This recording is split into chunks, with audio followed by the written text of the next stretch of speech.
حضرات ان کے پاس بیٹھے رہے۔ حضرت ابو سقنی رضی اللہ تعالیٰ عنہ نے فرمایا کہ آپ نے بڑی تکلیف و زحمت فرمائی، اب جائیے، قیامت نزدیک ہے، وہاں ہمیں ایسا دیدار نصیب ہوگا جو کبھی منقطع نہ ہوگا۔ اب میں قیامت کا راستہ بنانے اور اسے صاف کرنے میں مشغول ہوں۔ ان دونوں میروں کی ملاقات سے اہل قرن کو معلوم ہو گیا کہ بظاہر دیوانہ آدمی کون ہے۔ چنانچہ وہ لوگ یعنی اہل قرن ان کی بہت عزت اور قدر و منزلت کرنے لگے۔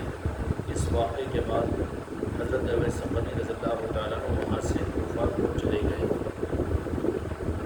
تو جہاں کے مالک میرے آقا نے اپنی امت کے ولایت کے نظام کو سمجھانے کے لیے حضرت عمر فاروق رضی اللہ تعالیٰ عنہ مولا مشکل کشا علیہ السلام کو حضرت ابو سقنی رضی اللہ تعالیٰ عنہ کے پاس میں روانہ فرمایا تھا، اور یہ رخ بتانے کے لیے کہ اللہ تبارک و تعالیٰ کا نظام نبوت کے سلسلے میں جو اکثر و بیشتر نبوت کو 40 سال گزرنے کے بعد ان کی نبوت کا اعلان خود ان نبیوں کی زبانوں سے، رسولوں کی زبانوں سے کروایا گیا، لیکن ولایت کے نظام کے سلسلے میں اللہ تبارک و تعالیٰ کا معاملہ بڑی حکمتوں کے ساتھ میں یہ ہے کہ ان کی زبانوں سے بہت کم اولیاء کرام اپنی ولایت کا اعلان کرتے ہیں، بلکہ ان کو چھپایا ہوا مخفی رکھا جاتا ہے۔ وہ اولیاء کیوں کہ اولیاء ولایت کا نظام یہ بڑا پاورفل نظام ہوتا ہے۔ نادانی کے اندر میں چونکہ امت سابقہ کے اندر میں ان قوموں کے لیے صرف 2 آپشن تھے، یا تو نبیوں کو ماننے والے مسلمان بنے، مومن بنے اور صحیح راستے پر چلنے والے قرار ہوئے، جنت میں جانے والے بنے، اور جنہوں نے انکار کیا وہ انکار کرنے والے گستاخی کیے، بے ادبی کیے اور نبیوں کو اذیت پہنچائی تو وہ جہنم میں پہنچے اور اللہ کی نگاہ میں کافر و مشرک قرار دیے گئے۔ 2 ہی آپشن تھے، لیکن بالمقابل اس کے اولیاء کے ساتھ میں معاملہ کچھ الگ ہے۔ یہاں پر تو ایک یہ رخ کہ ہر ولی کے ذریعے سے اللہ تبارک و تعالیٰ اپنی ولایت کا اعلان ان کی زبان سے نہیں کروائے گا، ورنہ نبیوں کے اوپر تو اللہ تعالیٰ کی طرف سے حکم آ جاتا تھا کہ تم اپنی قوم کے اندر اپنی نبوت کا اعلان کرو۔ چنانچہ ہر نبی نے اپنی قوم کے اندر، اپنے علاقے کے اندر اپنے نبی ہونے کا اعلان اپنی زبان سے خود فرمایا، اور اسی سنت کی اتمام پر کامل درجے میں تو جہاں کے مالک میرے آقا نے بھی کوہ صفا پر چڑھ کر، پہاڑی پر چڑھ کر اہل مکہ اور مشرکین مکہ کے سامنے اپنے اللہ کے محبوب رسول اور نبی ہونے کا اعلان فرمایا، اعلان نبوت فرمایا۔ لیکن اللہ تبارک و تعالیٰ اولیاء کے ساتھ میں کیونکہ وہاں پر صرف 2 آپشن تھے کہ جنہوں نے نبی کو مانا وہ اللہ کے پسندیدہ بندے بنے اور اہل جنت میں اللہ تعالیٰ نے انہیں داخل کیا، اور جنہوں نے انکار کیا وہ کافر ٹھہرے۔ تو صرف وہاں پر 2 ہی معاملے تھے، لیکن اولیاء کے ساتھ میں 2 معاملے نہیں رہیں گے، بلکہ ایک بات تو یہ ہوگی کہ ان کی زبانوں سے ان کو اعلان کرنے کا اللہ تعالیٰ حکم نہیں دے گا۔ بہت کم اولیاء ایسے ہوں گے کہ جن سے انسانیت کو فیض پہنچانا ہے، اللہ تبارک و تعالیٰ حکم دے کر یا مولا علی ان کو حکم دے کر یا تو جہاں کے مالک میرے آقا کے اذن کے ذریعے سے ان اولیاء کو اس بات کا حکم دیا جاتا ہے کہ تم اپنی ولایت کا اعلان کرو۔ یہ بھی ہوا ہے اولیاء کے نظاموں کے اندر میں۔ ہمارے آقا حضور پیرانوی غوث الاعظم کو اللہ تبارک و تعالیٰ نے حکم دیا اور آپ بغداد کے اندر مسجد یاسین کے اندر آ کر اعلان کیا بغداد کی سرزمین کے اوپر کہ میں ہرگز نہیں چاہتا تھا کہ اپنی خدمتوں کو چھوڑ کر، جنگلوں کی تنہائیوں کو چھوڑ کر جہاں 22-25 سال رہا حضرت پیرانوی غوث الاعظم، یوں اعلان فرمایا کہ میں ہرگز نہیں چاہتا تھا کہ خدمتوں کو چھوڑ کر جنوت میں آؤں، لیکن اللہ تبارک و تعالیٰ نے اور اس کے حبیب میرے آقا نے مجھے حکم دیا ہے کہ میری امت کی نصرگیری کے لیے اور میرے محبوب کے دین کو سنبھالنے کے لیے اے عبد القادر جا کر اپنی ولایت کا اعلان کرو۔ چنانچہ آ کر آپ نے اعلان فرمایا کہ میں اللہ کا مقرب ہوں، اور اس شان انداز میں قوم کے سامنے اعلان فرمایا کہ اپنے آپ کو حجت بنا دیا کہ میں اللہ تبارک و تعالیٰ کی طرف سے اللہ نے مجھے محی الدین کا لقب عطا فرمایا، اور اللہ تبارک و تعالیٰ نے یہ کمالات مجھے عطا کیے، یہ خود اپنی زبان مبارک سے اعلان فرمایا۔ اسی طریقے سے سرکار جنید بغدادی رضی اللہ تعالیٰ عنہ کے بارے میں کہ حضرت سر سختی جو آپ کے ماموں ہیں اور آپ کے پیر و مرشد بھی ہے، پیر و مرشد نے کہا ہے کہ جنید بغدادی معرفت کے علوم کو ظاہر کرو، تو حضرت سرکار جنید بغدادی رضی اللہ تعالیٰ عنہ نے سکوت اختیار فرمایا۔ آخر میں جا کر تو جہاں کے مالک میرے آقا نے اپنا لعاب دہن زبان مبارک میں ڈالا اور پھر مولا علی نے بھی لعاب دہن کھلایا۔ اس کے بعد یہ فرمایا کہ اے جنید، اب ہمارے محبوب کی امت اور خلق کو اپنے رموز اور اپنے ارشادات سے اور حقیقت کے علوم سے، جو معرفت اور حقیقت کے علوم ہیں،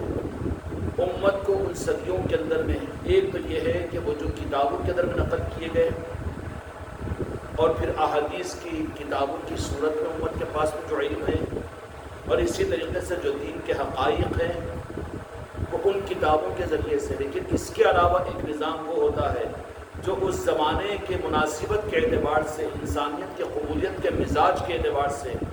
یوں سمجھ لیجئے کہ چلتا ہوا سکہ اللہ تبارک و تعالیٰ اس زمانے کے اولیاء اکرام کو وہ حقیقت والا علم ان کے ذریعے سے دنیا میں ظاہر کرواتے ہیں کہ جہاں پر اہل علم کی زبانیں گونگی ہو جاتی ہے، ماننے پر مجبور ہونا پڑتا ہے، اور حاسدین اور مخالفین بھی ان کے نظاموں کو دیکھ کر دنگ ہو جاتے ہیں۔ محبوب الہی نظام الدین اولیاء رحمۃ اللہ علیہ جب خانقاہ شریف کو دہلی شریف کے اندر میں شروع فرمایا اور حکم پیر پر وہ نظام وہاں پر بابا فری الدین گنج شکر رحمۃ الرضوان نے خانقاہ بنانے کا حکم دیا، اور وہاں سے نظام کو اور اس خانقاہ کی اس مسند کے ذریعے سے، کیوں کہ اولیاء کی خانقاہوں کے ذریعے سے مروجہ تعلیمات یا جو دین کی کتابیں ہیں اس کی تشریح نہیں کی جاتی، بلکہ وہاں سے اس زمانے کے اعتبار سے جو سکہ رائج الوقت ہوتا ہے اور وہ علوم جو اس زمانے کے لوگوں کے لیے مفید ہوتے ہیں، یوں سمجھ لیجئے کہ طریقت کا نظام اور اہل اللہ کا نظام اور خانقاہیت کا نظام کیا ہے کہ یہ مریضوں کا علاج ہے روحانیت کے دین کی لائن میں۔ جو امراض پیدا ہو جاتے ہیں، جو شرک و بدعات دین کے نام پر شروع ہو جاتی ہے، جو کچھ خرافات دین کے اندر میں آ جاتے ہیں اور دین کے اوپر جو دھول چڑھ جاتی ہے اور لوگ نفس پرستی کو دین کا نام دینا شروع کرتے ہیں اور خود پرستی اور خود نمائی کو لوگ اپنے دین کے کمالات اور تعبیرات سمجھتے ہیں، ان چیزوں کو ختم کرنے کے لیے اس زمانے کے اللہ تبارک و تعالیٰ کی طرف سے جو اولیاء ہوتے ہیں اور ان اولیاء کو جو مسندیں دی جاتی ہے عام طور پر وہ خانقاہوں کی صورت میں دی جاتی ہے، وہاں سے جو خانقاہوں کے ذریعے سے جو علم اس زمانے کے اندر میں اس صدی کے لوگوں کو ملتا ہے تو وہ مروجہ علم نہیں ہوتا، نقل در نقل والا علم نہیں ہوتا اور کتابوں کے حوالے والا علم نہیں ہوتا، بلکہ ان حوالوں کی تصدیق کے ساتھ ایسا ایک لچک والا علم اور علوم اس خانقاہوں کے ذریعے سے دیے جاتے ہیں کہ پھر اہل علم بھی تعجب کرنا شروع کرتے ہیں۔ حضور پیرانے پیر غوث العظم دستگیر رحمۃ الرضوان بغداد شریف میں جب تشریف لائے اور لا کر آپ نے باز و نصیحت کو شروع فرمایا تو پہلی مجلس میں تو صرف 7 آدمی کہ چلو ان کو بھی سن لیں گے کیا بات ہے، اس کے بعد پھر مسجد والوں نے باہر نکال دیا کہ یہاں پر یہ چیز نہیں چلتی، کیوں کہ جو مروجہ علم تھا، جو کتابوں کا علم تھا، جو علماء کا نقل کیا ہوا علم تھا، وہ علم حضور پیرانے پیر غوث العظم اور وہ پیور علم، مثال کے طور پر دنیاوی اعتبار سے کسی کو اگر فاسٹ فوڈ کھانے کا اور دنیا کے چٹپٹے غذائیں کھانے کا اگر عادی ہو جائے اور اس کو آپ اخروٹ اور بادام اگر کھلا دو تو اس کا ہاضمہ قبول نہیں کرے گا، اس کو وہ کہے گا کہ نہ مزت ہے، نہ لذت ہے، نہ مزہ ہے اور نہ اس کے اندر میں ٹیسٹ ہے، اور یہی نہیں ہوگا بلکہ ہاضمہ بھی قبول نہیں کرے گا، اس کو کھائے اور پیخانے لگ جائیں گے، اس کو ہاضمے پر بوجھ پڑ جائے گا، ہضم کرنے کی صلاحیت ختم ہو جائے گی۔ اسی طریقے سے پیرانے پیر غوث العظم نے جبکہ بغداد شریف کے اندر میں بڑے مدارس تھے، بڑے علماء تھے، کثیر تعداد میں بڑے بڑے علم والے، علم و فن کے ماہرین تھے، اسماء و رجال کے جاننے والے بڑے بڑے محدثین اور علماء تھے، بغداد میں بڑے بڑے مدارس، بڑی بڑی مساجد اور بڑے بڑے دینی خدمت گزار اور علماء اور محدثین اور مفتیان اکرام موجود تھے۔ پیرانے پیر غوث العظم دستگیر رحمۃ الرضوان جن کی عمر مشکل سے 32-33 سال کی، بغداد شریف میں تشریف لائے اور اس حالت کے اندر میں تشریف لائے کہ ظاہری طور پر کوئی پہچانتے نہیں، حالانکہ تھے بغداد شریف کے، لیکن 22-25 سال جب جنگلوں کے اندر میں رہ گئے، کھال سوکھ چکی ہے، حالت بالکل دیگر وہ ہو چکی ہے، حتیٰ کہ خود پیرانے پیر غوث العظم کو جب اس حالت سے نکل کر جب تشریف لائے بغداد شریف کو، تو خود اپنی گلی اور اپنا گھر کو بھول گئے تھے، کیوں کہ اس دنیا میں چلے گئے تھے۔ اللہ تبارک و تعالیٰ نے کہاں سے کہاں پہنچا دیا تھا، اور ان کے شب و روز کا عالم کہ وہاں پر حال تھا قال نہیں تھی، حالانکہ باضابطہ حضور پیرانے پیر غوث العظم نے درس نظامی کے اعتبار سے عالمیت کی سند بھی حاصل کی تھی، اور فقہ اور حدیث اور تفسیر کے ماہر عالم بنے تھے، لیکن اس کے بعد میں جب وہ تو قال کی صورت میں تھا، قال اللہ و قال رسول کی صورت میں، مدرسوں میں قال ہی تو پڑھایا جاتا ہے، جب وہاں سے قال سے نکل کر اب اس طرف میں چلے غوث العظم کہ اللہ تبارک و تعالیٰ ان سے کچھ اور خدمت لینا چاہ رہا تھا، تب کیا کیا کہ مسند حدیث سے بیٹھ کر مدرسہ چلاؤ یہ نہیں، بلکہ اٹھایا اور بھی جنگلوں کی تنہائیوں میں پہنچا دیا، ویرانوں کے اندر میں رہے، جنگلوں کی تنہائیوں میں رہے۔ اب وہاں جنگلوں میں کیوں پہنچایا گیا؟ علم حاصل کرنے کے لیے تو مشہور ہے کہ مدرسے کو جائے بچہ،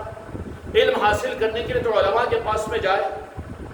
علم حاصل کرنا ہے، دین کی پیاس بجھانا ہے تو جاننے والوں سے علم حاصل کریں، دنیا تو یہی کہے گی۔ پھر پیرانے پیر غوث العظم کو نہ مدرسوں میں، نہ آبادی کے اندر میں، نہ علماء میں رکھا، بلکہ جنگل کی تنہائی میں بھیج دیا، تو یہ پھر یہ کون سا علم عطا کرنے کے لیے؟ جیسے تقابل کیا جاتا ہے کہ طریقت کا علم تابع نہیں بلکہ اصل شریعت کے کمال والا علم ہوتا ہے طریقت کا، وہاں پر گمراہیت نہیں ہوتی اس علم کے اندر میں۔ وہ تو علم جب علم طریقت کسی کو ملتا ہے تو دودھ کا دودھ، پانی کا پانی کروا دیا اور ثابت کر دیا جاتا ہے۔ تو پھر پیرانے پیر غوث العظم کو یہ نہیں کہا گیا، یا غوث العظم مجھے معاف کیجئے بے ادبی نہیں ہے لیکن سمجھنے اور سمجھانے کے لیے، کہ جاؤ بغداد شریف کے مدرسے سے نکل کر اور کوئی بڑا مدرسہ ہوگا تو وہاں پر نہیں، یا بڑے علماء ہیں وہاں پر وہاں چلے جاؤ، یہ نہیں۔ حالانکہ عجمی تھے آپ، عربی نہیں تھے، عجمی تھے، تو پھر کسی عالم کے پاس میں کہیں اور نہیں بھیجا، جبکہ درس نظامی کے باضابطہ عالم بن چکے تھے، یہاں سے فارغ ہوئے تو پھر اس کے ساتھ میں کہاں پر بھیج دیا کہ چلو جنگل میں آ جاؤ، جنگل کی تنہائیوں میں آ جاؤ۔ تو بابا علم ہے، علم کے لیے تو استاد کے پاس سے بھیجا جاتا ہے، مدرسے کو بھیجا جاتا ہے، اور اعلیٰ درجے کے مفسرین کے پاس سے بھیجا جاتا ہے، لیکن غوث العظم کے لیے اولیاء کا مدرسہ ان کی تنہائیاں ہوتی ہے، اور ان کا مدرسہ مراقبات ہوتے ہیں، ان کا مدرسہ جہاں پر ان کو علم معرفت دیا جاتا ہے، وہ انسانوں سے کٹ کر تنہائیوں کے اندر میں رہنا ان کا مدرسہ ہوتا ہے۔ اس تنہائیوں کے مدرسے میں اولیاء کی تربیت کی جاتی ہے، اور بعضوں کی تربیت کے لیے بیوی بچوں سے اپنے علاقوں سے چھڑا کر اور اپنے شہروں سے چھڑا کر ان کو تو جنگل کی تنہائیوں کے اندر پہنچا دیا جاتا ہے، پہاڑوں کے اندر میں، جنگلوں کے اندر میں، وہاں ان کے لیے پھر ان کے استاد کو وہاں کا نظام تو روبرو یار کا ہوتا ہے، اللہ تبارک و تعالیٰ کا نظام ہوتا ہے، حضرت خضر علیہ السلام کا نظام ہوتا ہے، اور پھر نہ جانے کتنے فرشتوں کا نظام ہوتا ہے اور کتنے اولیاء کا نظام ہوتا ہے، وہ بھی ایک مدرسہ ہے۔ اولیاء کا مدرسہ یہ چندوں پر چلنے والے مدرسے نہیں، یہاں مولوی بنتے ہیں، ولی جو بنتے ہیں ان کے جو مدرسے ہوتے ہیں جہاں پر وہ علم معرفت حقیقت والا جو علم ان کو عطا کیا جاتا ہے، وہ علم کے لیے ان کو آبادیوں سے کاٹ دیا جاتا ہے، لوگوں سے دور کر دیا جاتا ہے، تنہائیوں میں پہنچا دیا جاتا ہے، پھر لوگوں میں ان کا دل نہیں لگتا اور آبادیاں ان کو چبھنا شروع ہو جاتی ہے، وہ تنہائی پسند ہو جاتے ہیں، اور اگر اتنی برداشت کی اگر بات نہیں ہوتی تو پھر ان کو ان کی آبادیوں سے نکال کر، مسجدوں سے نکال کر اور ان کے بیوی بچوں سے ان کو چھڑا کر پھر تنہائیوں کے اندر بھیج دیا جاتا ہے۔ ایک نہیں ہزاروں مثالیں اولیاء کی تاریخ میں ایسی مل جائے گی کہ جن کے بارے میں اولیاء یہ طے کرے ان کو ان کے آبادیوں میں رکھ کر ان کی تربیت مشکل ہے، ممکن نہیں ہے، تو پھر ان کو چونکہ بنانے کا حکم دے دیا جاتا ہے کہ ان کو بھی بنایا جائے، تو پھر ان کو ان کے دل کے اعتبار سے جن کو آبادیوں میں رکھنا ہے، جن کو ان نظاموں کے لیے تیار کرنے میں ایک رخ یہ ہوتا ہے کہ اولیاء کرام کے پاس سے 2 آپشن ہیں. ان کی ولایت کی علوم دینے کے لیے اور علم ولایت اور علم طریقت دینے کے لیے، اس زمانے کے اندر میں علم طریقت کے ادا کرنے کے لیے 2 نظام، 2 آپشن ہوتے ہیں. جن کو غوث اعظم اور غریب نواز اور جن کو مولا علی ان کے خاندانوں میں رکھ کر، ان کے گھر میں رکھ کر اور ان کو اپنی آبادیوں میں رکھ کر ان کے ذریعے سے اپنا علم دینا ہوتا ہے. ان کی پہچان یہ ہوتی ہے کہ وہ اپنے ظاہری وجود اور جسم کے اعتبار سے آبادی میں رہیں گے، مسجد میں رہیں گے، مدرسے میں رہیں گے، اپنے رشتہ داروں میں، دوست احباب میں، اپنے مریدوں میں رہیں گے، لیکن باطن اور قلب کے اعتبار سے وہ غائب رہیں گے. ان کا باطن اور ان کا قلب تو وہ اولیاء کرام اپنی روحانیت کے نظام میں لے لیں گے. اس کی پہچان کیا ہوگی؟ کہ بے دل ہو کر رہے گا، دل سے نہیں رہے گا، دل کی خوشیاں نہیں ملے گی اس کو، دل کی چاہت اور امنگوں کے ساتھ میں نہیں رہے گا. ایک تو یہ نظام بھی ہوتا ہے، اور جن سے اس زمانے کے اندر میں ان کو کام لینا ہوتا ہے، ان کو کام لینا ہوتا ہے. تو یہ بھی تصرف ہوتا ہے اولیاء کرام کا، یہ بھی نظام ہوتا ہے کہ ان کو ان کی آبادیوں میں بعض وجوہات رہتی ہے کہ نمونہ بنایا جائے. اس لیے بنی اسرائیل کے لیے رہبانیت تو یہ تھی کہ وہ اپنے دین کو بچانے کے لیے آبادیوں کو اور بیوی بچوں کو چھوڑ کر جنگلوں میں چلے جائے، پہاڑوں پر چلے جائے. لیکن دو جہاں کے مالک میرے آقا محمد رسول اللہ صلی اللہ علیہ وسلم کی شریعت کا کمال یہ ہے کہ فرمایا کہ لا رہبانیہ فی الاسلام، کے اسلام میں رہبانیت نہیں ہے. اب تم کو ولایت اور قرب خداوندی کے واسطے ہر ایک کے لیے عام طور پر عام مسلمانوں کو بیوی بچوں کو چھوڑ کر جنگلوں میں پہاڑوں پر جا کر بیٹھ جانا یہ ضروری نہیں ہے. تمہاری رہبانیت کے لیے، تمہاری رہبانیت یہ ہے کہ تم اپنے دل کو اللہ اس کے رسول کے لیے فارغ کرو اور پھر دنیا کے اندر میں اللہ اس کے رسول کی مرضی کے لیے اپنی ذمہ داریوں کو پورا کرو. اب جن کو یہاں پر یہ نظام ملے، اب ان کو یہ تفریق کرنی پڑتی ہے کہ ان کا دل کا آپشن اور دل کا فنکشن کا میدان اور دل کے لگنے کا اور دل کے لگانے کی دنیا الگ ہوتی ہے، اور ان کے بدن کے اور اس کے جسم کے اور ان کے وجود کے یہ اپنے دل اور اپنے وجود کی 2 تقسیم انہیں کرنی پڑتی ہے. ایک وجود میں 2 وجود بنانے پڑتے ہیں انہیں. دل تو دل والوں کے ساتھ، اللہ والوں کے ساتھ میں، جسم تو جسم سے رشتے اور ناطے رکھنے والوں کے ساتھ میں. وہ بیوی کا شوہر بن کر رہے گا، اولاد کا باپ بن کر رہے گا اور دوستوں کا دوست بن کر رہے گا، سب کچھ رہے گا، مگر وجود اور جسم کے ساتھ. اور رہنے کی وجہ سے ان کے حقوق بھی ادا کرے گا، خوب کمائے گا، اپنے بیوی بچوں پر خرچ کرے گا اور خوب کمائے گا، خوب کھلائے گا، کھائے گا، سب کچھ بھی کرے گا. کیوں کہ لوگ پہچان نہیں سکتے کہ اس کے وجود کے اس نے 2 حصے بنا لیے. طریقت کے نظاموں کے اندر میں یہ بھی ایک رخ ہوتا ہے کہ جب طریقت کا وہ مقام آتا ہے تو قلب کے اعتبار سے آدمی کو قلب کی دنیا الگ بنانی پڑتی ہے اور وجود کی دنیا الگ بنانی پڑتی ہے. وجود تو دنیا والوں کو، دیکھنے والوں کو، سسرال والوں کو، ماں باپ کو، بیوی بچوں کے لیے رہتا ہے، اور دل کی دنیا کے اندر میں، دل کے اندر میں نہ بیوی آئے گی، نہ بچے آئیں گے، نہ دنیا آئے گی، نہ لوگ آئیں گے، نہ ملک و مال آئے گا، بلکہ وہ دل کی دنیا تو دل کے دنیا کے مالکوں کے ساتھ وہ رہے گا. ایک لمحے کے لیے بھی ادھر آنے کو تیار نہیں ہوگا. اور وجود کے اعتبار سے ایک وجود کی تقسیم کر کے دنیا والوں کو دنیا کے حق دینے کے لیے عام طور پر دنیا والوں کے حقوق کے ادا کرنے کے لیے بڑے بڑے اولیاء کرام نے بھی محنت مزدوریاں کی ہے، بیوی بچوں کا حق ادا کیا ہے، اور انہوں نے بھی دنیا کے اسباب کو اختیار کیا ہے. حالانکہ با اختیار ایسے کہ خود حضور دادا گنگش رحمت الرضوان کی بات ہے، ان کے استاد اور ان کے پیر و مرشد کی بات یہ ہے کہ اپنے کھیت کے اندر میں ہل چلا رہے ہیں، دھوپ کے اندر میں کڑاکے کی دھوپ ہے اور ہل چلا رہے ہیں کھیت کے اندر میں. تو عقیدت مند لوگ جو باہر سے عقیدتوں کے اندر میں آئے کہ یہ تو اللہ کے دوست ہے، اللہ کے اولیاء ہیں، ان کے ہاتھوں پر یہ اور یہ،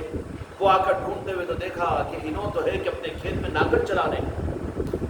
اس لیے ضروری ہے کہ ولایت کے نظاموں کے معاملات میں حقیقتوں کو معلوم کرنے کے لیے، تاکہ الجھن کا شکار ہو کر کوئی منافقت کے راستے پر نہ نکل جائے. ارے انہوں کیا ہے جی، انہوں بھی تو اپنے جیسی چھینا گیا وہیں پر، اس کے لیے اس کے پیر پھنس گئے، وہیں پر پیر پھنس جائیں گے. عقیدتوں کے اندر میں لوگ آئے تو کہا کہ پوچھا کہ کہاں ہے؟ اچھا وہ جن سے ملاقات کے لیے آیا تم وہ کھیت میں ہے، کیا کرے؟ جا کر دیکھا تعجب کے ساتھ میں عقیدت مند لوگ، تو وہ اپنے بہنوں اور جانوروں کو لے کر اپنے کھیت کے اندر میں ناگر چلا رہے، بڑے تعجب سے دیکھے رہے، ادھر ادھر منہ کرا، سمجھ میں نہیں آیا، کچھ بھی ہولے بولے بن جاتے نا، سمجھ میں آیا۔ ارے اتنی تعریف سنے ہم تو یہ سمجھے، کیونکہ ان کے معیارات اپنے اعتبار سے ہوتے ہیں نا، ان کے معیارات پر اولیاء نہیں اترتے۔ ارے انہوں بھی تو اتنے بڑے ہم کرامتوں کو سن کر آئے کہ وہ تو ٹھوکر مارے تو خزانے نکل جاتے ہیں، لوگوں کو ہاتھ اٹھا کر یہ دیے تو سونا بن جاتا ہے، کسی لوٹے میں تھوک دے تو وہ لوٹا سونے کا بن گیا، اور انہوں ہیں کہ اپنے بیوی بچوں کے لیے، اپنے نظام کے لیے، اپنی روٹی کے لیے، اپنی بھاجی کے لیے، انہوں بھی تو لائٹ لے لو پھر۔ اب ولایت کا نظام کیا ہے کہ انہیں سانس لیا تو سمود کا دھواں نکلنا، انہیں دیکھا تو انگار اچھلنا، یا پھر ناچنا کودنا ویسا۔ ارے یہ کوئی ولایت کے نظام ہے؟ یہ تو تانترک اور جادوگروں کے نظام ہے۔ یہ جن کی زبان سے اللہ کی پہچان ہو وہ اولیاء ہے، جن کے دیکھنے، جن کے اٹھنے بیٹھنے، جن کی صحبت میں بیٹھ کر اللہ یاد آئے، وہ اولیاء کی اصل پہچان ہے جو حدیث میں دی گئی ہے۔ اب انہیں ولیوں کی پہچان کیا؟ جاتے کوئی کام بولتی ہے تو جانے سے پہلے کام بن رہا ہے، کیا ولی اللہ ہے؟ نہیں جاتے چھو کر کے کچھ تو بھی یوں خالی ہاتھ کر کے یوں دے دیا تو اس کے ہاتھ میں کچھ تو بھی آ گیا، کنکر آ گیا کہتے ہیں۔ ارے بابا کنکر ہے کہ شنکر ہے کہ؟ اور وہ بتا دیا، یہ بتا دیا کیا؟ اب اس کی نلڈی دبا رہا ہے کہ نہیں 21,000 تم ڈال دو خاموشی کے ساتھ میں، کس کو بولنا بھی نہیں۔ گھروں میں جا کے وہ تمہارے گھر کے اندر میں ایسا ہوا، اٹکل پٹکل مار کے دیکھ تیرے الماری کے اندر میں اتنے پیسے رکھے ہوئے مگر اتنے پیسے میں سے اتنے نہیں، اب تو نکال کر 11,000 روپے لا کر مجھے دے دے، تیرے کام بن جائیں گے، اور پھر یہ بات تیرے گھر والے کو بولنا بھی نہیں۔ اور ہاتھ باندھ دیتا نا جیسے، اور بڑے خوش ہوں عورتیں چھوٹے اور چھوٹی والی تو پھسل جانے والی ہوتی ہے۔ ارے وہ پیر کے پیچھے گھوم کے کچھ بھی نہیں ہو رہا، 15 سال 20 سال ہو گئے، اب انہوں تو یہ وعدہ کر دیا، بولے وہ تیرے کاماں بن جاتے وہ ہو جاتے، تیری بچی کی شادی، تیرے بچے کو نوکری، اور تیرے لیے وہ کار کا انتظام، تیرے لیے کتنا منہ میں پانی لا کے، اب وہ دے بھی دیتی ہے، اب اس کے بعد بھی انتظار کرتے رہتی انہیں، اب پھر ڈرا بھی دیتا ہوں انہیں کہ میاں کو اطلاع نہیں دینا اس کی۔ عاملوں کا بھی چکر ہوتا ہے نا، کیوں نہیں پھنسے ہوئے ہوتا کہ نہیں ہوتا، اور پھنس جاتے ہیں اس کے اندر میں۔ ہاں اتنے دن میں تمہارا کام بنتا بولے کہ غائب سے تمہارے پاس میں آ کے بریف کیس دے کے کوئی چلے جائے گا بولے، اور اس کو 7 دن تک کھولنا نہیں، اس کے بعد میں پھر مٹھائی لانا، اگربتی لگا کے اس کو کھولنا، اس کے اندر 25 کروڑ تم کو نکل جائیں گے۔ کمزور عقیدے والے تھے، یہ ایسی چمتکاروں کی دکانیں چل رہی ہے نا، خوب ہوتا ہے یہاں پر اس طریقے سے۔ اب ولایت کا معیار بھی یہی بنا لیا کہ کچھ تو بھی غیب کی باتیں انہیں بتا دینا۔ عالم الغیب تو اللہ کی ذات ہے، اللہ اپنے اولیاء کو علم غیب جس وقت میں جتنا چاہتا ہے اتنا عطا کرتا ہے، لیکن عالم الغیب تو اللہ کی ذات ہے، وہ کبھی وہ دعویٰ نہیں کرتا کہ میں سارا غیب جانتا ہوں، کرتا ہے کیا دعویٰ؟ نہیں کرتا۔ اولیاء اللہ نہیں کرتے، اولیاء اللہ نہیں کرتے، لیکن جس کو دکان چلانا ہے، اب فصیح بھائی کو کچھ تو بھی پوچھ لیتا، ان کے بھائی کے کچھ تو بھی باتیں وہ یہ، اب ان کے پاس میں گھر پہ دعوت پہ چلے گیا تو ان کے بھائی بڑی عقیدت کے، ہاں تمہارا نام یہ ہے نا، ہاں تمہارا، اب ان سے 2-4 باتیں پوچھ لیا ان کے سامنے، ابا کیا جانتے رہے بابا، تیرے پیر بھی غیب کی باتیں جانتے ہیں، غیب کی کہا کہ بیٹا یہاں پر تو پاکٹ مارا ہے انہیں۔ یہ دکانداریاں بھی بہت چلتی ہیں معاملات کے اندر بھی۔ اب اس کو ولایت کا نظام نہیں، ولایت کا نظام تو جو حدیث میں دیا گیا ہے، قرآن مجید کے اندر میں دیا گیا ہے، وہ یہ ہے کہ جس کی صحبت میں اللہ یاد آ جائے، اللہ کی قدرت سمجھ میں آ جائے، اور پھر دوسری پہچان یہ کہ وہ عاشقین رسول اور عاشقین مصطفیٰ ہوتے ہیں، ان کی زبان میں، ان کی صحبت میں، ان کی تعلیمات میں صرف عشق مصطفیٰ، نعرہ پاک مصطفیٰ ہوتی ہے، وہ اصل اولیاء کی پہچان ہے۔ اولیاء کی پہچان تو یہ ہے۔ اب انہیں پہچان کے اندر میں پھسل لیا، اولیاء کی پہچان کا کانسیپٹ ہی غلط ہو گیا اس کے پاس میں۔ اللہ کو ملانے والا، دو راہ کے مالک میرے مصطفیٰ سے جوڑنے والا، وہ تو ولی ہوتا ہے، لیکن انہیں تو اچھی دکان دلانے والے کو ولی سمجھا، اچھی جگہ شادی کرانے والے کو ولی سمجھ لیا، ہاں بچے اولاد نہیں ہو رہی 15 سال 25 سال سے تو اس کو اولاد دلانے والے کو ولی سمجھ گیا، اور پھر بیٹھ کر اٹل ڈب کے اندر میں غیب کی باتیں، 5 سال کے بعد یہ ہوگا، 15 سال کے بعد میں یہ ہوگا اور وہ ہوگا، اور پھر کچھ تو بھی کیا تو بھی بچوں سے راز لے لے کے بڑوں کے سامنے، بڑوں سے راز لے لے کے بچوں کے سامنے، اپنی دکان چلانے کے لیے کتنے گورکھ دھندے نہیں چلتے۔ اب پیر بھائی سے کچھ تو بھی راز لے لے کے دوسرے پیر بھائی کو ڈوز دے کے ارے تمہارے بارے میں میں غیب کا علم جانتا ہوں، بولے تم بس میں بیٹھ کے جا رہے تھے، وہ اخبار پڑھتے ہوئے جا رہے تھے، بولے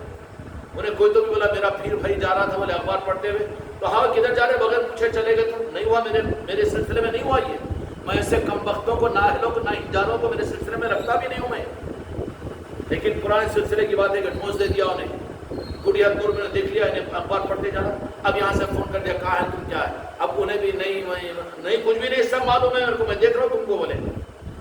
ہاں بس میں جا رہے، بس میں خالی نہیں جا رہے، اخبار پڑھتے ہوئے جا رہے، بولے اب کیا مطلب ہوتا ہے؟ ارے بابا جو خدا کے غیب کے اوپر قبضہ کرنے کی کوشش کرے اہل اللہ ہوتا ہے، ولی اللہ ہوتا ہے، اگر کچھ غیب اس پر ظاہر بھی ہو جائے تو اس کو چھپا کر وہ رب کی پہچان کروائے گا۔ اہل اللہ تو اللہ کی پہچان کے لیے آتے ہیں دنیا کے اندر میں، اور میرے آقا کی عظمتوں کے دلانے کے لیے آتے ہیں، وہ عاشقین رسول اور عاشقین مصطفیٰ ہوتے ہیں وہ، اور ان کا معیار یہ قائم کیا کر دیا کہ آنے والے خطرات کو بتانے والا، اور وہ ہو جانے والا، یہ ہو جانے والا، وہ کرا دینے والا، یہ کرا دیا، وہ ہو گیا، یہ ہو گیا۔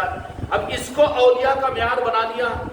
تو اب ایسے اولیاء اس کو میرے غوث و خواجہ کے غلاموں میں کہاں ملیں گے؟ ایسے ولی جس کو سمجھ رہا ہے اس کو تو جادوگروں کے پاس بھی جانا پڑے گا، یا زیادہ کم وہاں بھی نہیں ملے تو تانترک اور گوڑوں کے پاس بھی جانا پڑے گا۔ کیوں کہ اس کے ولایت کے سمجھنے کا معیار ہی کو گھٹیا ہے اور قسیہ ہے۔ اب ایسے اولیاء، اصل اولیاء بھی کہاں ملیں گے اس کو؟ ارے بھائی اتنے تصرف والے، جب اتنا جو ہو سکتا تو پھر مریدوں کو تو ایسا دلا دینا کہ ان کے 5 انگلیوں میں نہیں تو 4 انگلیوں میں تو سونے کے چھلے رہنا، بولے خود کے واسطے تو کوئی بات نہیں، مگر مریدوں کو تو اتنا دلا دینا کہ ہر ایک کے پاس سے مرسیڈیز کار رہنا، بولے لیکن مریدوں کی پریشانی کو پیر کیوں دیکھ رہا؟ بولے وہ کیسا پیر ہے؟ بولے ارے ہے کہ نہیں؟ چارہ ڈالنے والے ڈالتے نا، بولتے نا، یہ ولایت کا معیار ہی نہیں ہے۔ یہ ولایت کا معیار تو قرآن و حدیث کی روشنی میں اصل معیار یہ ہے کہ ان کی صحبت میں ان کے ذریعے سے اللہ کے، اس کے محبوب کی محبت اور پہچان ہوتی ہے، یہ ولایت کا معیار ہے قرآن و حدیث کی روشنی میں۔ باقی یہ معیارات یہ جادوگروں کے ہیں، یہ تانترکوں کے ہیں، عاملوں کے ہیں۔ اب ان معیارات کے اوپر اس نے فیصلہ کر لیا کہ ولی اللہ وہی جس سے کرامت، جس سے دھواں، جس کا بولتے آن لائن کامہ ہونا، اور جس سے اب وہی تو ہاں بابا کم از کم یہ تو سمجھ لیں کہ وہ کروا رہا ہے بھلائی کے لیے، تو اولیاء تو غیروں کو بھی سہولت اور عطائیں دینے والے ہوتے ہیں، تو یہ اپنے مریدوں سے لینے والا کیسا پھر؟ اور لینا یہ الگ بات ہے، لینا تو مانگنا پڑتا ہے، بولنا پڑتا ہے، یا پھر ایسی حرکت اختیار کرنی پڑتی ہے کہ مجبور ہو کر وہ تیرے دینے پر مجبور ہو۔ تو مریدوں سے لینے والا وہ اللہ والا کیسے ہو سکتا ہے؟ ہاں یہ بات ضرور ہے کہ اگر مریدین اپنی عظمت میں اپنا پیر سمجھ کر یا اپنا باپ اپنا سرپر سمجھ کر عطا کرتے ہیں تو ہدیہ اور نذرانہ ممنوع چیز نہیں ہے، بلکہ مسنون چیز ہے، وہ بحالت مجبوری قبول کرے گا، ضرور انکار نہیں کرے گا، نہیں تمہارے پیسوں کے مجرم چروڑنا سے۔ تو پھر نذرانہ اور ہدیہ جو مسنون چیز ہے اس کا انکار کرنے والا وہ چاہے گا نہیں، دل سے طلب بھی نہیں کرے گا، لیکن جو عطا کرے گا ذرا پہلے اس کے ہاتھ کو دیکھنے سے پہلے اس کے دل پر دیکھے گا کہ اس کے ذریعے سے خریدنا تو نہیں چاہ رہا ہے، کہیں میری نظر کے اندر میں 2 نظری تو نہیں ہو جا رہی، لا کے دینے والوں کو ایک نظر سے، نہیں دینے والوں سے جن کے ہاتھوں سے نہیں مل رہا اس کو ایک نظر سے، تو فوراً وہ اپنے آپ کو بچا لے گا اگر اچھا آدمی ہوگا۔ اب اس کا معیار ولایت یہ قائم ہو گیا کہ انہیں جادوگروں کو دیکھ کر یا عاملوں کو دیکھ کر، نیبو پانی والوں کو دیکھ کر یا تانترکوں کو دیکھ کر انہیں اگر ولایت کا معیار قائم کیا تو پھر اب اس کو ویسے ولی یہاں کہاں ملیں گے اس کے نظریے کے؟ اب اس کو جس کا نظریہ یہ بن گیا ہو کہ جو آن لائن کامیں بنانے والا ہو اور تم سے اس کی قیمت وصول کرنے والا ہو اور تمہارے سر پر تیل ڈالنے والا، تالوں پر تیل ڈال کر مالش کرنے والا اور تمہارے جیبوں کو ہلکا کرنے والا، تو پھر اگر تم نے اسی کو ولی مان لیا تو ایسے کسی ولی کو خدا کی قسم پورے اولیاء میں ایک بھی اس کو مرے تک نہیں ملے گا، کیونکہ اولیاء میں وہ کانسیپٹ ہی نہیں ہے۔ اولیاء میں وہ کانسیپٹ ہی نہیں ہے. ویسا ولی تو نہیں ملے گا کیونکہ وہ ولی ہے ہی نہیں. اب انہیں عاملوں کو ولی سمجھا, اس کی پہچان کا معیار اور اسٹارٹر یہی قائم ہو گیا کہ صرف دنیا کے کاماں بننا, غیب کی باتیں بتا دینا, یوں ہاتھ میں ہوا اڑا کر سیب کو لا کر کھلا دینا, یا کچھ تو بھی کیا تو بھی کر دینا, یہ بھی کر دینا, چمتکار کو بتا دینا. اگر یہ معیار کا ولی اگر میرے آقا اور اولیاء کے اندر میں دیکھے تو مر جائے گا, لیکن کوئی ایک بھی ولی اس کو ایسا نہیں ملے گا. ولی ہو ہی نہیں سکتا. وہ کرامتیں جو ہوتی ہے وہ ولی کا اپنا ذاتی تصرف نہیں ہوتا, تو وہ سامنے والے انسانوں کے لیے اللہ تعالیٰ کی طرف سے وہ اختیار وقتی طور پر اللہ تعالیٰ ان کو عطا کرتا ہے کہ غوث الاعظم نے لات مارا تو مردہ زندہ ہو گیا, غریب نواز نے اپنے کاسے کو دیا تو نساگر کا پانی پورا کھینچ لیا. ایک نہیں, ایک ایک اولیاء کی زندگی میں ہزاروں کرامتیں, لیکن ان کرامتوں کے تذکروں کے ذریعے سے دنیا کو کبھی انہوں نے وصول نہیں کیا, بلکہ کیا کیا کہ غریب نواز کی بارگاہ میں اگر کوئی آ گئے آپ کی کرامتوں کو دیکھ کر, تو انہوں نے کیا کیا کہ مجھے یہ جو کچھ دولتیں جس راستے سے ملی ہے میرے پیر و مرشد کے ذریعے سے اپنے سلسلے کا تعارف کروایا کہ نہیں کروایا. پھر خواجہ عثمان ہرونی کا تعارف کروایا تو پھر لوگ خواجہ عثمان ہرونی دادا جان کی محبت جب ان کے عظمتوں میں آئی تو کہا کہ ان کے دادا جان, اور پھر موجود چشتی رحمت اللہ علیہ,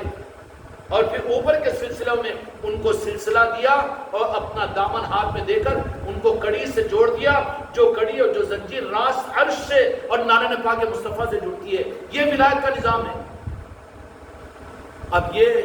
ولایت کا معیاری اگر اپنے تجربے اور اپنے علم کے ذریعے سے حاصل کر لے, اور پھر جادوگروں کی بنیادوں پر یا غیب کی باتوں کے بتانے والے کو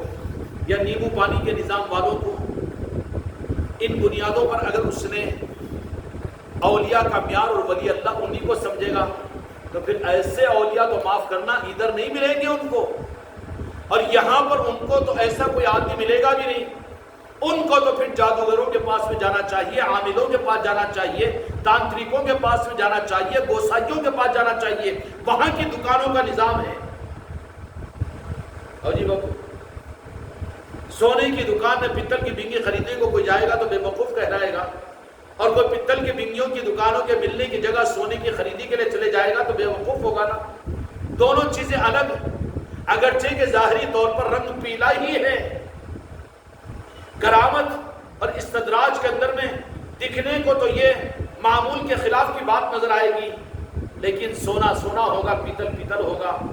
وہاں پر سونے کی قیمت یہ ہوگی کہ وہاں پر نارن پاک مصطفیٰ ملیں گے, پنجتن پاک ملیں گے, غوث و خواجہ ملیں گے, اور اللہ رب العالمین کا نظام ملے گا اہل اللہ کے پاس میں. اب بالمقابل اس کے کہ پیتل کی دکان کے پاس میں اگر چلے جائے سونا سمجھ کر, تو وہاں پر کیا ملے گا؟ کاما میں تمہارے بناتا ہوں, اور پھر میرا خیال تم کرو, میرا جیب تم بھرو, میرے اکاؤنٹ نمبر کے اندر میں یہ ڈالو. کیوں کہ یہ اس قسم کا جو معیار ولایت کے نظام کو جو بنا لے, پھر ایسے لوگوں کو اولیاء کے دروں سے اور خانقاہوں سے, اور اگرچہ کہ وہ نسبتوں سے بھی جڑ جائے, بھکاری ہی بن کر رہے, تو یہاں پر کوئی خیرات ان کو نہیں ملے گی. یہاں پر تو ان کو, کیوں کہ پیران کامل نے خود یہ نظام چلایا ہے اپنے مریدین کی تربیت کے لیے, کہ علیہ حجویری رحمۃ اللہ علیہ کے پیر و مرشد خوب اپنے کھیت کے اندر میں محنت کر رہے ہیں. عقیدت میں لوگ آئے, یوں یوں یوں نظر سے دیکھے, سب کچھ سمجھ کے آتے ہیں, آپ تو کچھ بھی نہیں ہے. بولے مریدہ بھی کیسا تعارف کروا دیتے, ہاں زبردستی کے. بیٹے مکار مریدہ رہتے, اپنی روٹی تلنے اور سیکنے کے واسطے بیوقوف بناتے لوگوں کو. کیا ضرورت ہے تمہیں, تمہارے پیر کو جو چیز اس سے زیادہ کو آگے بڑھا دے کر زبردستی تعارف کر کے دکان چلانا چاہ رہے تم, یا تمہارا پیر تم کو کبھی بولا کہ اسے خامخواہ کی الٹی سیدھی تعریفیں کرو؟ یہ تو گستاخی ہے, بے ادبی ہے. اب وہ آ کر دیکھے, تعجب سے دیکھنے لگے, تو حضرت نے پوچھا ناگر کو روک کر کے, بھائی کیوں تعجب کرے, تم دور سے مسافر آئے ہوئے؟ ہاں بولے ملاقات کے لیے آتی ہے کہ ہاں میں چھوٹ کیا بات ہے کرو. تو بولے کہ تعجب کیا ہے؟ تو بولے کہ ہم نے تو اولیاء کی تاریخ میں سنا کہ وہ تو ٹھوکروں کے اندر میں سونے نکال دیتے ہیں, ایسا ان کے کرامات ہوتے ہیں, وہ ہوتے ہیں. اب یہ کرامت شرامت والے ہے نا یہ لوگ, اس واسطے خاص طور پر ظاہری دیندار لوگ ایسے ہی کرامتوں کے اولیاء کی پہچان کو سمجھے کہ اولیاء وہی ہے جن کے پاس میں غیب کا علم مل جاتا ہے یا کامہ بن جاتے ہیں، یہ زیادہ کم ہو تو دفینے مل جاتے ہیں، لوٹے مل جاتے ہیں، اسی کو اولیاء کا نظام سمجھتے ہیں۔ حتیٰ کہ زندے اولیاء ان کے نظاموں کو تو چھوڑ کر بزرگوں کے آستانوں پر بھی جاتے تو بیٹے وہاں پر بھی گھوسوں کی طرح سے گڑھے کھودتے ہیں۔ ان کے پاس کھود رکھا ہے ولی راجن شاہ ولی کے پاس میں یا پرانے آستانے کہیں بھی ہے، وہاں پر وہ پرانے قلعے ہوئے ہیں تو جا کے کھودنا شروع کر دیتے ہیں وہاں پر بھی۔ ارے ان اولیاء کے پاس بھی جا کر وہی گھوس و چوبے بن کر، فطرت ہی تمہاری گھوس و چوبے کی ہے، اور وہاں پر بھی جا رہے ہیں تو جہاں پر بھی جا رہے ہیں بس کیا سرکار میرے مسئلے، میرے دنیا کے مسئلے، میرے بیوی بچوں کے مسئلے، وہ مسئلے، وہ بھی جیسے کڑے کرنے والے گھوس و چوبے ہیں نا، یہ بھی منگوسا جو اولیاء کے پاس میں جا کر ان کی نظر کی بھیک مانگنے کے بجائے اپنے معاملات کو لمبی فہرست میں رکھتا ہے۔ میرے پوتری کا مسئلہ، میرے پوتے کا مسئلہ، میرے نانا کا مسئلہ، میرے داماد کا مسئلہ، میرے گھر والی کا مسئلہ۔ ارے بابا تیرے بولنے کی ضرورت ہے، اگر ایک نظر ہو جائے تو تجھے عقیدہ نہیں ہے؟ تیری تقدیر کے اعتبار سے تیرے لیے جو بہتر ہے وہ نہیں دلائیں گے، وہ ان کی محبت میں جائے، وہاں جا کر بھی بول کر ہلکا کیوں پڑتا ہے؟ تو انہوں نے جب یہ دیکھا، یہ تاثر کے ساتھ میں آتے کہ اولیاء کی تو یہ کرامتیں ہیں جس سے عام طور پر آج کے زمانے کے اندر میں اولیاء کا نظام، غوث و خواجہ کا نظام ہو تو لوگ کیا بولتے ہیں؟ جاتے پھنسی بھائی دو جبہ بھر کے بھیجتے کیا ہے کہ پیر صاحب 10 خانقاہیں چڑھے تو ہر خانقاہ کو مہینہ 5 لاکھ بھیجتے کیا ہے؟ میں بھیجتا ہوں۔ اتنے محفلیں دین اجتماعات ہوتے لاکھوں روپے، جبکہ مریداں بھی ایسے ویسے چھے، 1-2-4 آدمی ہوں گے پھنسی ہوئے سے لاکھ 1.5 لاکھ روپے تنخواہ والے، باقی تو سب مٹی کھودنے والے۔ اب ان سے بھی کبھی ہم 5,000 بھی لیے کیا بول کر یہ پوچھو کہ تم کو دینا پڑتا ہے پھنسی بھائی، یا 5 روپے تو بھی تم کو دینا پڑتا ہے، ہم کو ضرورت ہی نہیں ہے نا۔ اب وہ کیا سمجھتے ہیں؟ نہیں پیر صاحب دے رہے ہوں گے تو پھر کچھ تو بھی ہو رہا ہوگا مریدوں کو۔ اب مریدوں کو بھی میرے الزام، میرے غریب بچوں کے اوپر بھی، ارے میاں کہاں سے؟ اچھا ان کے خاص لوگ، اور خاص لوگوں میں منگو سسرا زیادہ رہتا، سالے زیادہ رہتے، نہیں کچھ تو بھی الگ بات ہے۔ بولے وہ پیر صاحب آتے تو اٹیچی لے کر آ کے دیتے ہوں گے، کچھ تو بانٹ کے جاتے ہوں گے۔ وہ بیٹا وہ کون سے لاریاں چلتے نا، سوٹ کیسوں میں نوٹا لے آ کے کرپشن اور رشوت بانٹتے ہوئے چل جاتے ہیں، HNR بکریوں کے ڈپلیکیٹ مارکیٹنگ کرنے والوں کو، ویسے ہی پیر کو سمجھ لیتے بیٹے وہ لوگ بھی اتنے بڑے بڑے ہیں، ہمارا داماد ہے، ان کا مرید ہے، خلیفہ ہے، مگر اس کا معاملہ کچھ بھی نہیں ہے۔ اور وہ دیکھو جو ان کے، اب دیکھو انجم بھائی بھی دیکھو جب گھر پہ محفلیں کراتے وہ کراتے ہیں، پہلے تو چھوٹے ہاتھ سے کبے کو نہیں مارتے تھے، مگر اب اتنا کھلا رہے ہو کر کچھ تو بھی ہے، وہ پیر کچھ تو بھی دے رہا۔ پوچھو انجم بھائی پہ بتاتے، پوچھو کس کو بھی، ان کو بڑی پیٹ میں چبھن ہوتی ہے۔ پہلے تو دیکھو فائنانسر لیتا تھا، پہلے تو ہمیشہ مہینہ آنے سے پہلے قرضدار رہتا تھا انہیں، پھر مہینے کی پہلی کے بعد پھر وہ بھیکاری کا بھیکاری، ہمیشہ سالے کو بولتا، سسرے کو بولتا۔ لیکن اب خانقاہ میں جڑنے کے بعد سے تو بولے کیا غور غور کر رہا، بولے خاطر میں نہیں لا رہا ہوں۔ اب جب دیکھو جب گھروں کے اوپر محفلیں، جب دیکھو جب لنگران، پریشان ہے کہ نہیں؟ قریب کے لوگ تو بہت ہی پریشان۔ اب بدگمانی کے اندر بھی کیا، اب لے دے کے چلو، او پیر لا کے دیتا ہوں، کچھ تو بھی ہوگا تھا پیر میں کہیں کو دیتا ہوں، پھر کیا ضرورت ہے؟ میں دینے کے واسطے تھوڑی بیٹھا ہوا ہوں، میرے لینے کا نظام نہیں تو میں دینے کا نظام کیا ہے؟ کیوں دوں گا میں؟ دے کر غوث و خواجہ سے کاٹوں میرے مریدوں کو؟ میں کیا وہ بتاؤں گا؟ پھر کیوں مانگوں گا میں جب تمہارا منگتا نہیں بن سکتا، جن کا منگتا ہوں تو میرے بچوں کو میں ان کا منگتا میں بنوں گا؟ نہیں ہو سکتا یہ بات۔ لیکن بدگمانی وہی ہوتی ہے، نہیں کچھ تو بھی ہے بولے ایسے کوئی تو بھی ہو۔ بسم اللہ بھائی بیچارے کس کو بھی بولے تھے، کہتے پختہ پور کی مسجد کے اندر میں غوث و خواجہ چلاتے ہیں، وہ کیسا چلاتے ہیں؟ دونوں بولے کہتے کیسا چلاتے ہیں؟ آ کے دیکھو، پھر آ کے دیکھو پتہ چل جاتا تم کو، تو معلوم ہوتا کہ بولا بالکل معلوم ہوتا۔ کیوں کہ 10 سال بھی آگے تم کھاتے رہیں گے تو کبھی کھلاؤ بول کے بولنے والا نہیں ہے خانقاہ میں کوئی، اور کوئی ایک کو بھی ہمارے پیر کبھی کھلاؤ بول کے نہیں بولے۔ اتنا اچھا سمجھے سوالے بھی کیا لوگ اڑ گیا کہ بیچاروں ہو جاتا ہے، قسمت ہے ہر ایک کی۔ تم میں تو دعا کرنا کہ اللہ تعالیٰ ہم کو تم کو اصل نظاموں سے نہ کاٹے، ورنہ خطرات ہر ایک کے ساتھ میں ہیں۔ روحانیت کے میدانوں میں چڑھنے کے لیے بڑی محنت لگتی ہے،